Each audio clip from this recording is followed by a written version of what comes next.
Previously on Quest Friends. Jesse, is like, it was super nice to meet you too, Mr. Hopper. And they start jumping up and down. They're like, oh, by the way, I'm gonna have the pin if you ever need to reach out to me. Scotch, Simon Scotch. Speaking of shock, I do have a question that has been bothering me. Some ancient disease. It seems to be called love seasons, and I don't... Humans do weird things sometimes. Shock is fine. I think he was a little flustered, and I think... You know, Ellie, if you want to take Zoe to the parade, you could meet Tommy Funbuck. That's probably pretty safe, right? Ellie, have you ever heard of a lawsuit? I'm a pretty tough lady. I'm gonna go in front of the float. There's our plan. I made a plan. Ellie bolts out to get hit by this thing, and you see one of the feet come down, and about half a second before it hits you, you hear a massive crash.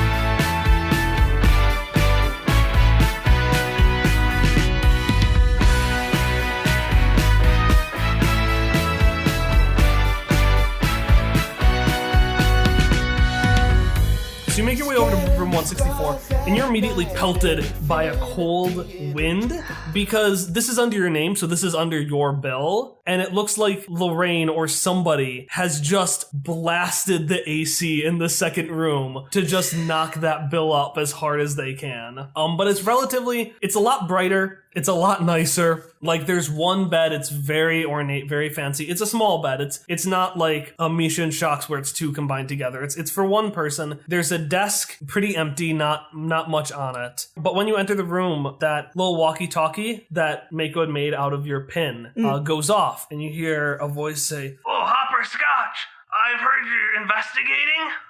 Yeah, hey, Jesse. Did you find anything about Lorraine? Not yet. Wait, how did you know Lorraine was here? Well, I'm just your second favorite fan, so I know these kinds of things. Right. Did you know Lorraine sent us the coupons? Oh, the coupons? I had an idea. Maybe it was something like that. You're not investigating the other room or anything, are you? Why do you ask? Well, because if you are, you really should just tell me, darling. Hopper, I can't translate this face that I'm making, but Hopper's face just goes like... he's so fucking mad. But it's like an apathetic mad. Alright, so have you finished talking about your seasons of love and found anything yet? Question, really quick. Has my walkie-talkie been on the whole time? Because Hopper is alarmed that she knows that. I mean, surely surveillance cameras exist, but this is still weird and bad. I mean, you haven't been checking whether or not it's on, but the pin seemed like it was always on. Mm-hmm. You're the exact word. Anyways, I just wanted to let you know, my darling little hot moth, that if you ever need any assistance, if you ever have any questions at all or want to relay anything over to me, all you have to do is ask, and I will be happy to talk with you more. He's making that sound in character. Why'd you give me the key if there's nothing in this room? Hop, you jump to such large conclusions. At this point, I thought you'd learn not to. Anyways, I'm here if you need me. I do want to know though, did I do it well? Did I get that little that Jessica's voice right? Jessie. Their name is Jessie. And yes, you did. Oh, well, I'm glad to know. I'll practice another one and get back to you soon. Yeah, don't do that. Don't do that. And you stop hearing things from the other end of the... All right, I inspect the pin immediately for a button that makes it so that no one hears me all of the time. 10. Yeah, no, you don't see anything there. After all, Mako, it's only a communication between you and everyone that Mako and Mauve trust. Why would you ever need it off? Well, why does she have a pin then? Who says she has a pin? What? I don't know. I just thought that it could only communicate with another pin. Hopper, you're not gonna find anything there. Is she still talking to me through the thing? Yeah, I'm gonna say that she's still talking through. Oh my god, I'm so confused. Okay. I mean, it was relatively simple, darling. I knew about it the second you entered town. Just a artifact here, a cipher there, and there we go. A non-stop hotline to my bestest buddy in the whole wide world. Great. Yeah. Hopper considers just taking it off and like breaking it, but in case like someone actually needs to get in touch with him, he doesn't want to do that. You can remove the pin if you want. Like, the pin can be removed, because there's the walkie-talkie, there's the connecting cube that, like, connects any input to any output, and then there's the pin. So you could finagle it so you could get the pin out, but that would be a roll. He's not gonna bother. He's not going to respond to Lorraine. He's just gonna mutter to himself, and then open the door. The door isn't open yet. No, you went inside the room. You're inside the room. We're inside. So yeah, you have a little bit of time to look around. This time you can investigate. The room is, unlike the other one, it's alarmingly plain. And then I do want to help Hop investigate things. I want Misha to get a skill for my day, which is I want them to get detective skills. I wanted them to look like how to be a detective. You're kind of used to it at this point, but this rush of information enters your mind. Images, smells, sounds. The first thing you hear is this phone ringing. And from the other end, someone picks up. Hello? But you just hang up immediately afterwards. You smell all these elements, all these elementary foundations of our reality. And then finally, out of all this cacophony, something becomes clear. You see this old, unfinished book that is soaking wet, and it's surrounded by the deep, agonizing creaks of metal underwater. And the book just says, of enclosed spaces and crime. Okay, so after all of that, Misha is going to they're going to stand like a little bit straighter, and they're going to look at Hop, and they're gonna like tilt their head a little bit forwards, and then they're just gonna they're gonna take out their kazoo and like use it like if it was like they're blowing smoke out of the kazoo. Occasionally just like put it next to their mouth. It's so good. And blowing smoke out of it and say, Simon Scotch, I happen to now understand the art of the detective. And then they are going to look around the room and say, well, I believe we should split and look for clues, partner. And I want to scan the room, or scan the... Hopper looks like genuinely pleased and like the impressed the way you do when your kid is like, I got a good grade on a test. So, just like, all right, let's do it, Misha. All right, give me rolls for investigation.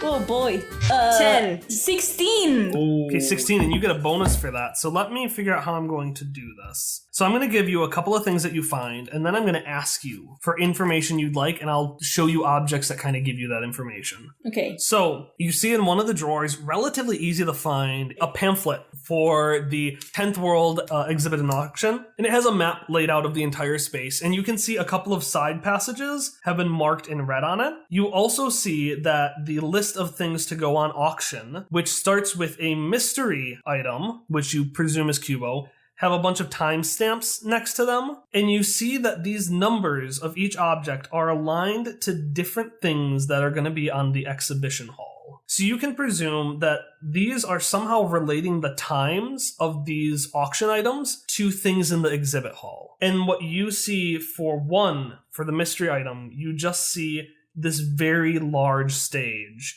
for an item called the Argent.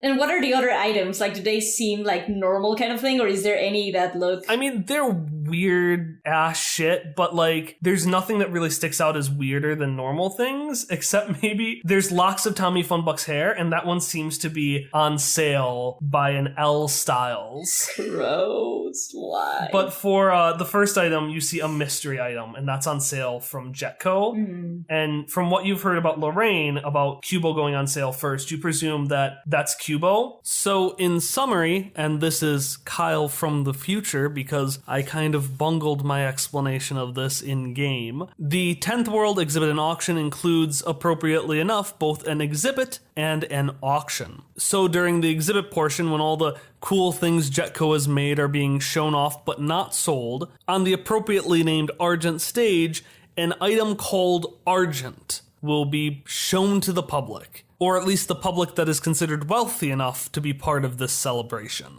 Meanwhile, in a separate auction house that is just a room right next to the exhibit hall, things are actually going to get auctioned off and sold. And the first of those things is a mystery item that the party knows to be Cubo. So the sheet that Misha and Hop found is drawing a correlation between Argent and either Cubo or the time that Cubo is getting put on sale. Okay, well, Misha's going to relay this information to Hop, being like, "Oh, Simon Scotch, I have found a clue to this mystery," and they are going to point to that. If you please come here and observe. He'll look at it and be like, oh, well, I guess we know where Cubo's being auctioned off. We do indeed. Before we continue, do you pocket this or do you set it back where it was? I pocket it. Okay, so you pocket it, and now because you rolled a 5 and a 16... 10. Because you rolled a 10 and a 16, Hallie, you get to ask me 2 pieces of knowledge you want to get, and Ari, you can ask me 4 pieces of knowledge you want to get.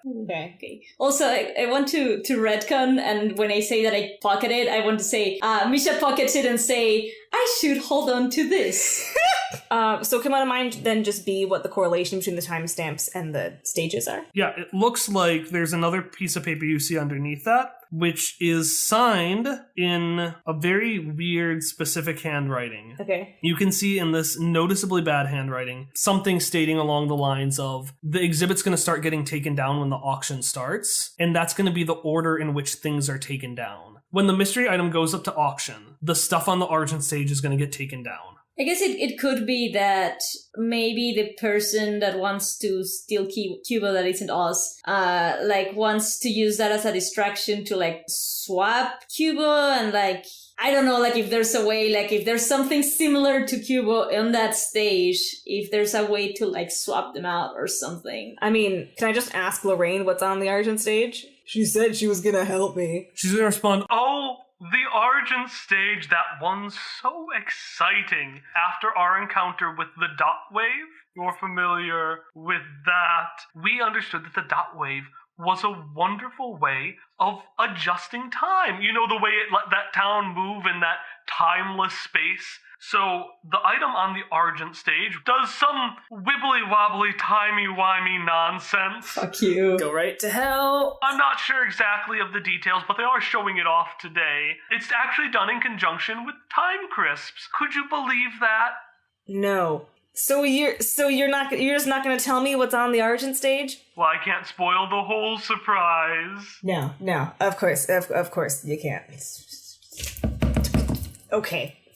Fine. He's just gonna hang up, and then he's gotten a little bit paler since the mention of this horrifying technology that is apparently on the Argent stage. And he'll be like, "Misha, after this, I think we should go look at the Argent stage." After you. Are we done with this? Oh, one? you still have 4 questions. Yeah, you have 4 clues you can find. Oh, but I thought, okay, that's true. I thought, it's just that I'm not sure what necessarily to ask. I guess I can ask, I'm wasting a question, but how similar is Cubo to Vibo? They're very similar, except Vibo also has a really annoying voice. They tried to make him cool and radical. He's 90s cool. But physically they look the same. Physically, they look the same, except Vibo has this giant, flaming V. Fucking, who's the... Guy Fieri. Yeah, it has a giant Guy Fieri flaming V emblazoned on it. You also learn that Vibo is a very unsophisticated robot, to the degree that it doesn't really have a personality, and it's more it than a he, whereas Cubo, is a sentient creature. Yeah, I figured. I have the theory, and then they're going to put their hands on their chin, a very deducting detective.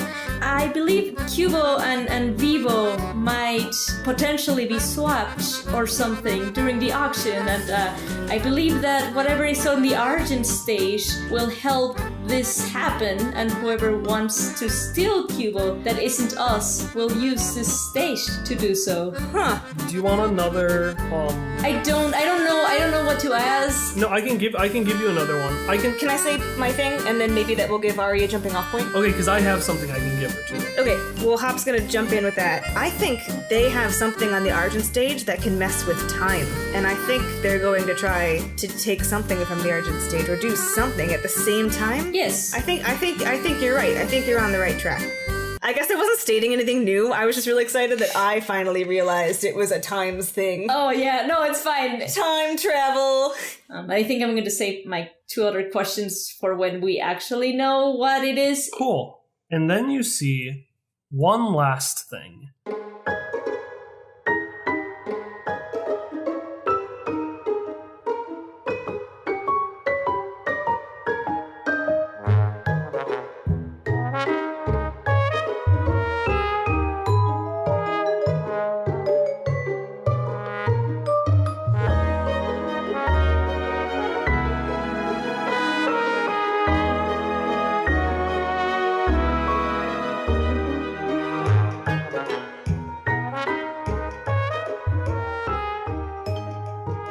Hi, welcome to the announcement break for our Quest Friends episode 26, Questionable Measures, Part 8.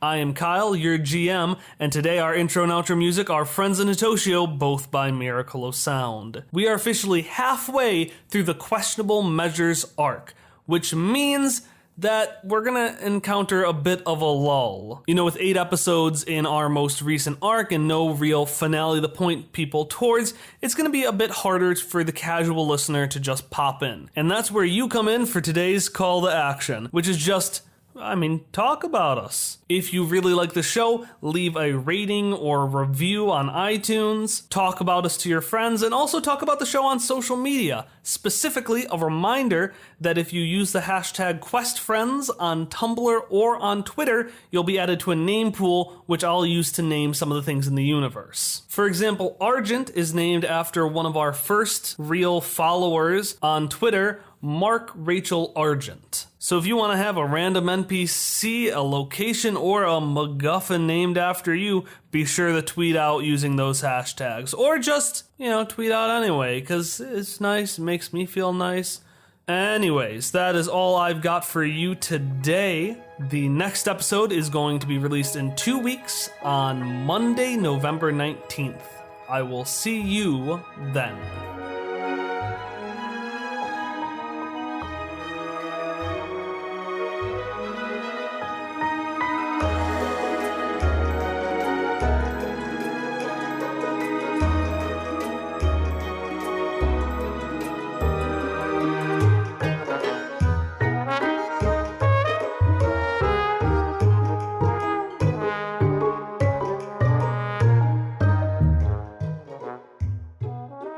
Misha, can you give me a quick perception roll, actually? Another one. Yeah.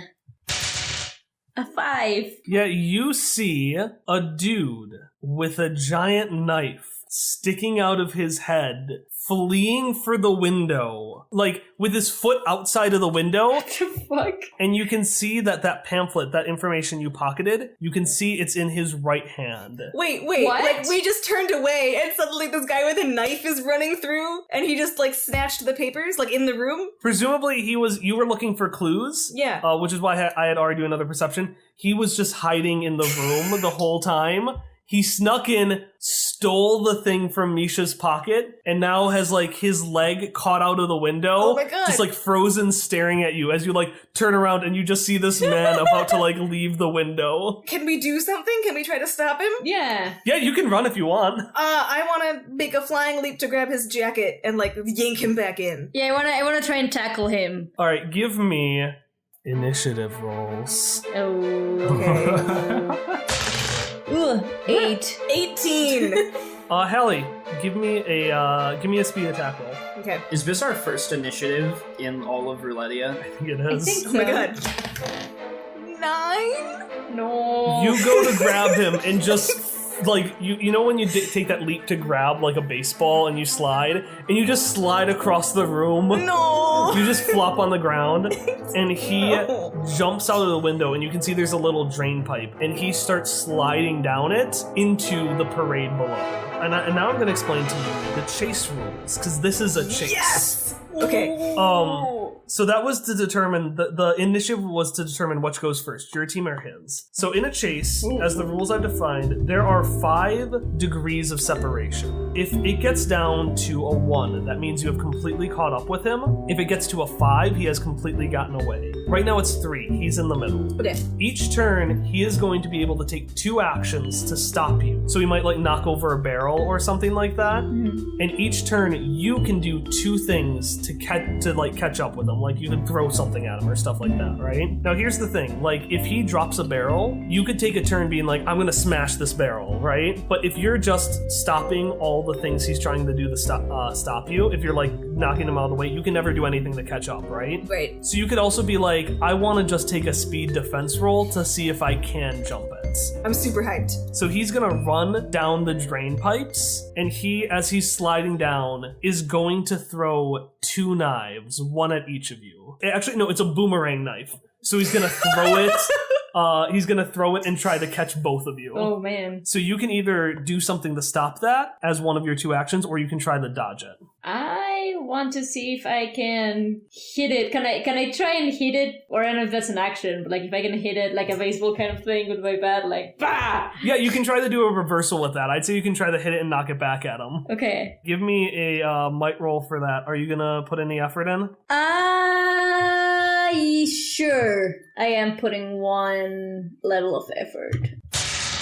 11. You go to hit it, and it just knocks it off in the distance, and then it starts flying back towards both of you. God, no! Well, that was one thing. You can try to dodge it, or you can spend your other action trying to stop it. Yeah. But I have another action, right? Yeah, both of you. So combined, you 2 have 2 actions. Oh! Because I don't want to be like, oh, this guy has 2, and then you have 4. I gotcha. Okay, I'm glad you specified that. I was gonna just try to do the same thing with my shield instead of the bat. Okay, you try to reverse it with your shield. This is my only idea, so if you have a better one, you should say something. I don't know, like my other idea was trying to catch it, so really... To catch a knife boomerang. Yes, because I don't think Misha would be that hurt by it. I guess you have robot hands. That's true. Okay, I'm gonna use my shield, that thing that's been so successful every time I've tried to use it to do a thing. 17. Ooh, yes! It reverberates off your shield. You might not be able to Captain America your shield around, but you can Captain America other objects around with your shield. Yes. It goes and it flies and it just nicks him in the ankle and he falls into one of the bands, into a bass drum. You just hear a boom, boom, boom, boom as he like stumbles into a band into the parade because you are facing Gamble Strip Navarine out of your window. Okay. So he is now in the parade and he is going to spend his turn. He's going to do 2 things. So you are now 2 degrees away from him. Because one thing I should mention, I assume you automatically run. Yes. So like, what are you 2 trying to do? Are you going to like go down the drain pipe or how are you going to get to him? I want you to explain how you get from window to ground. I would do the drain pipe, unless Misha's also going for the drain pipe. I was going to go also. We're going for the drain pipe. We're just sliding down it, right? Can we just slide down it one at a time? Yeah, you can both slide down it one at a time. Okay. So you each slide down it and you start running. And so he's gonna spend his turn doing 2 things. He's gonna like knock into the drum major for the band and start like double timing the music so that the band starts marching faster away from you. No. So the band is now moving faster. And he is also, you can see while he's doing that, he's trying to grab at one of his gloves with his tongue. Not his tongue, ew. He's trying to grab at his glove with one of his teeth. And then take it off. Okay. If you look about 50 feet in front of them, you see like a couple of small floats for the band, and about 50 feet in front of him, you see this giant Tommy Fun Buck. So is it our turn now? Yeah, he is 2 degrees away from you. And I'm actually going to say, no, he took his action. He's back. He was 2, but now he's back to 3, because instead of attacking you, he just did something to make himself go faster. Right. Are there other, like, because I mean, he's directing the marching band, but like, are there other things in the parade, like a car, like a thing that we can, like, hijack and, like, make that go faster? No parade chase? There is the beetle of 1,000,000 painted faces. I hate it. And it's just a massively filled clown car. Well, how close is that to us? Go for it. It's right next to you. Go for it, Misha. Alright, I'm just gonna jump into this car. Just push anyone who's in there. Oh, so are you gonna open up the car? Yep, and try to take whoever the conductor is fucking in there and drive it myself. I don't know how to drive. This is gonna be fun. Alright, you go to open it up, Huh. and a literal wave of clowns starts pouring out, and I'm gonna need you to roll might to force yourself through this crowd to get to the seat. It's fine. You know, I'm pretty healthy right now, so I think I'm going to spend 2 levels of effort. Do it. Shit. I rolled a 19. Oh! You get a minor effect. So I'm going to describe to you what happens, and then you can describe what little bonus this gives you. So you grab the guy, and you just throw him out. Oh my god.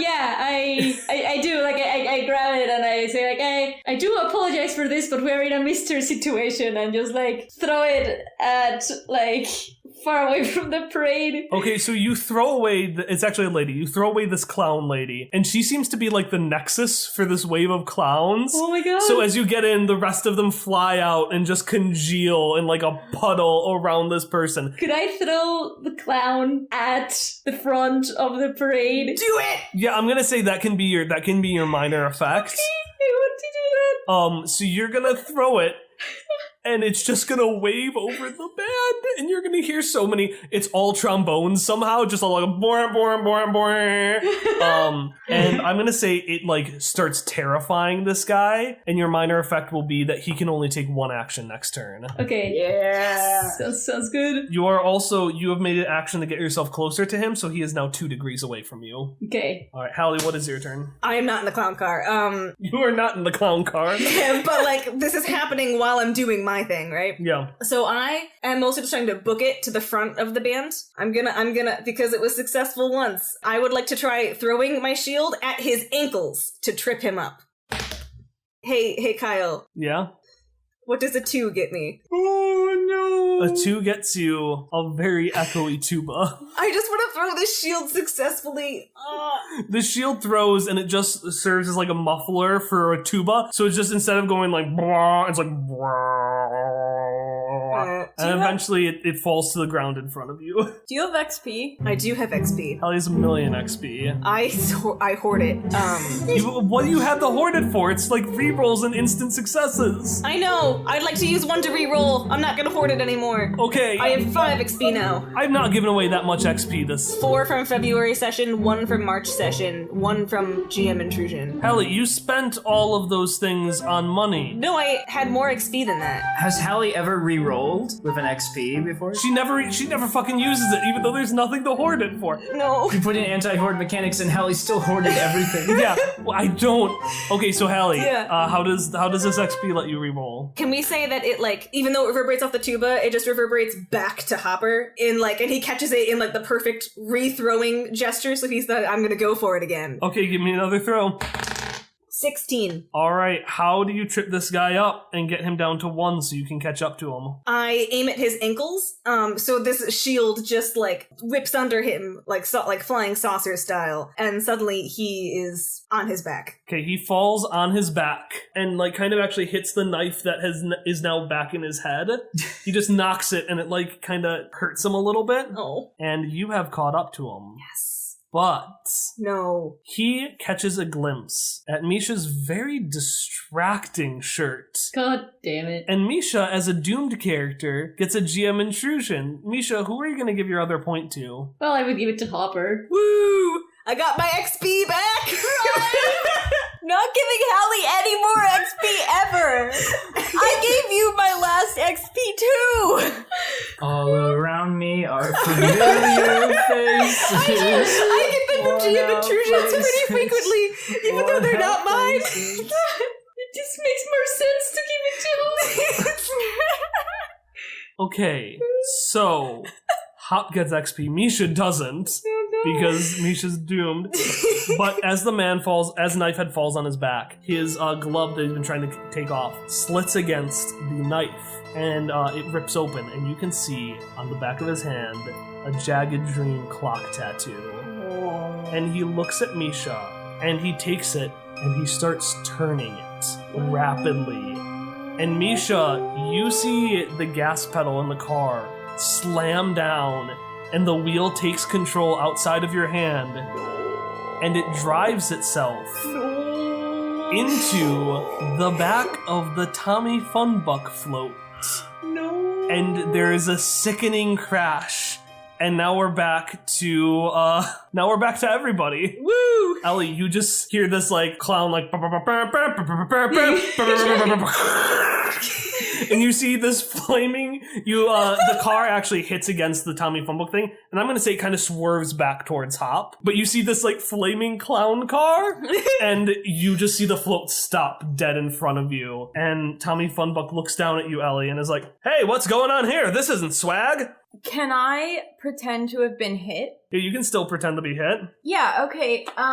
Let me just check something really Also, anyone quick. can go at any time now. Okay, I'm going for the guy. I'm like going to like grab him by the shirt, and then I'm gonna try to like put him against the back of the float and be like, "What were you doing in that room?" Does Shock see Hop and Misha? Give me a roll to see if you see them. All In right. this train wreck, Because that will definitely change what I do. this actual train wreck. Ooh, 17! Yeah, you see them. You see Misha in this car that's just veering around. I feel like he would just see like a tiny car with like Misha's legs sticking out because it's too small for Misha. Can I attempt to use my charm machine ability to try and re-hijack the car? Oh my god. You may. Okay. Because now that Hop has slammed this guy against the wall, he's no longer controlling the machine. Oh, I do have XP. Okay. Let's actually spend one here because I care about this. Okay. How do you get more focus into it? So here's how I want to flavor it. At first, Shock just saw Hopper and the car like careening around and was like, I'll save Hopper Scotch by like keeping this car away. But then Shock saw Misha in the driver's seat. It's like, no, Misha! And we'll with the psychic link say, it's okay, Misha Jarvis. I'm gonna help get this thing under control. Oh, and I got a 15! The car gently glides to a stop, but it is still on fire. You should get out of there. All right, we're gonna go back to the front. So, what do you want to do, Ellie? So as it stopped, she's going to try to have slid forward a little bit and then thrown herself to the ground, shawls all aflutter. Oh, you hit me! How could you? My ribs! I'm too old for this! It hurts so badly! Give me a roll. I'm also trained in deception. 19! Ooh. Yeah, boy. You just hear Tommy Funbuck up above be like, well, shit.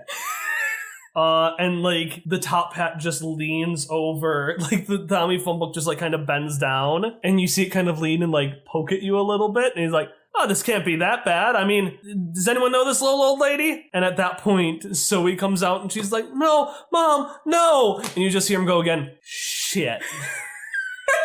All right, we're going to go back to Hop. Hop, you are interrogating this guy while this is going on. So what are you asking him? God, this is a mess. What were you doing in that room? I was recovering. We're recovering an item for the boss. Who's the boss? I was recovering an item for Fancy Tom. Whoa. All right, and the item is the thing he took from Misha's pocket, presumably, right? Is he holding that?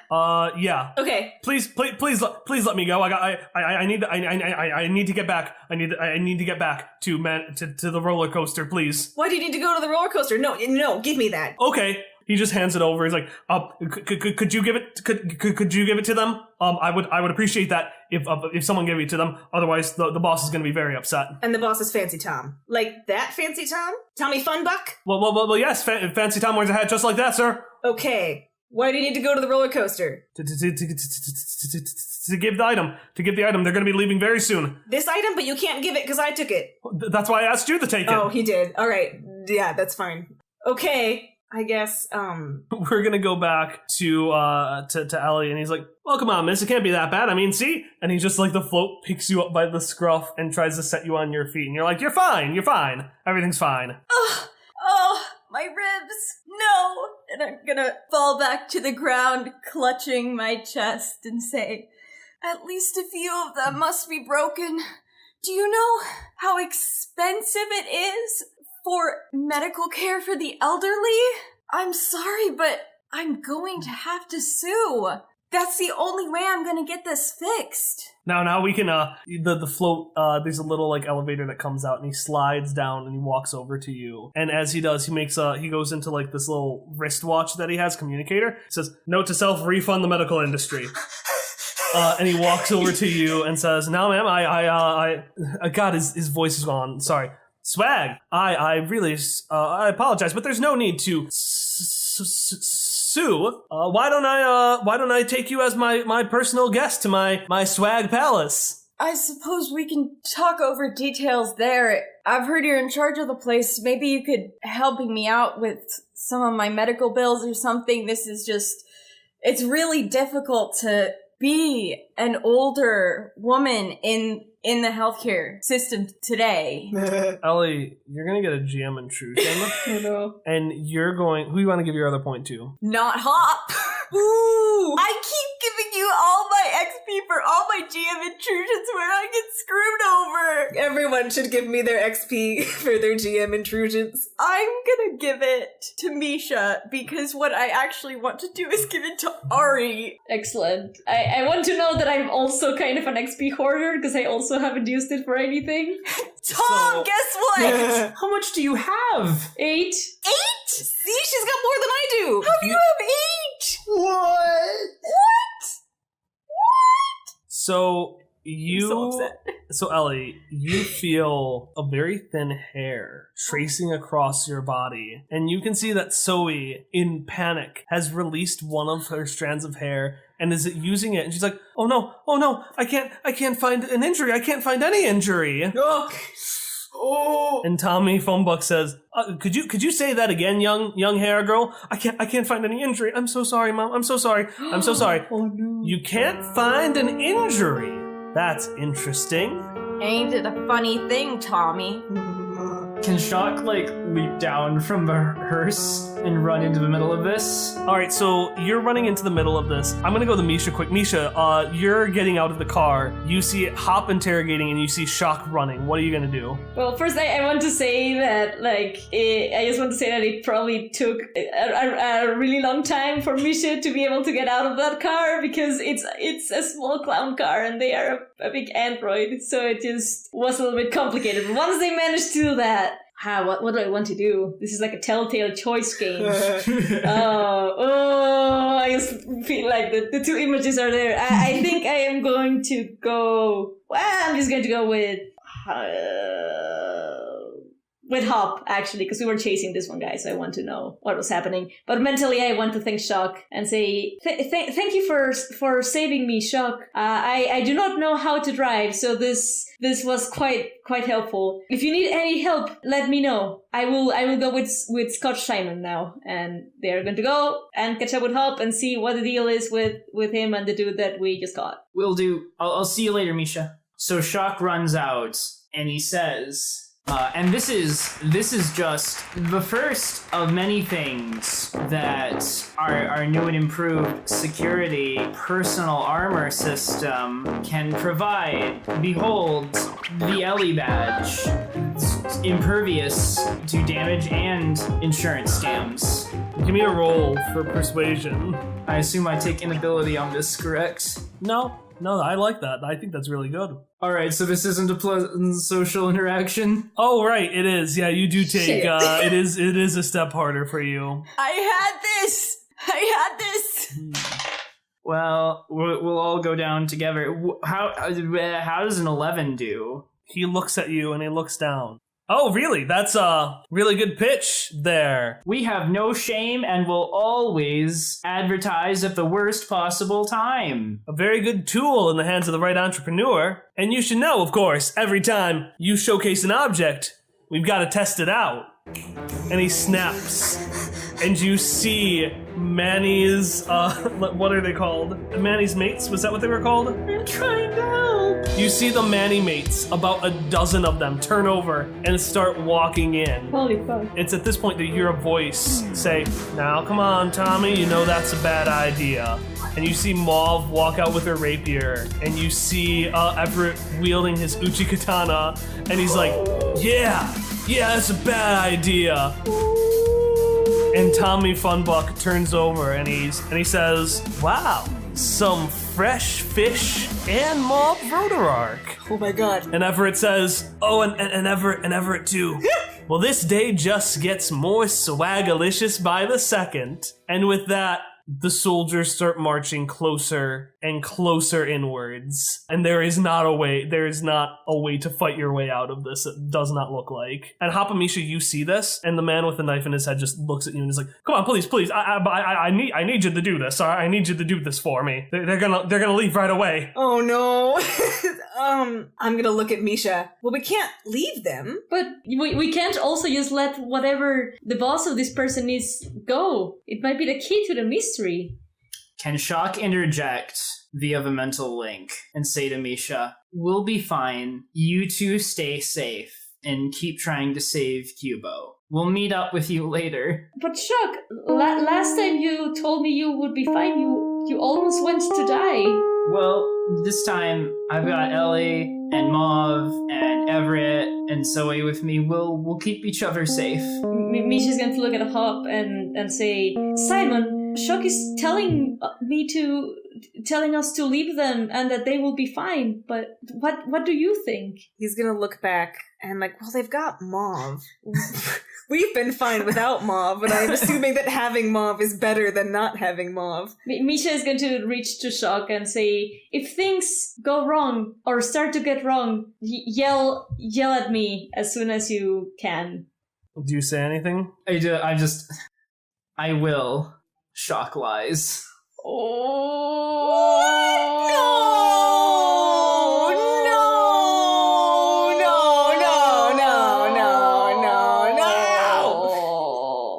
And with that assurance, you walk off in the direction of Manny's prosthetic intestines, taking one last look back as the entirety of Roletia's eyes are turned towards the most important people to you in all the Ninth World, and you just hope to yourself that they're right.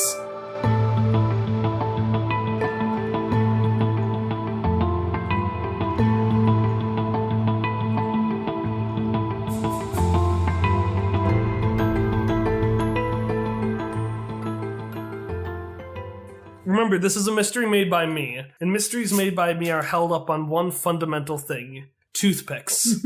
Are they even toothpicks, though? More like broken promises and lies.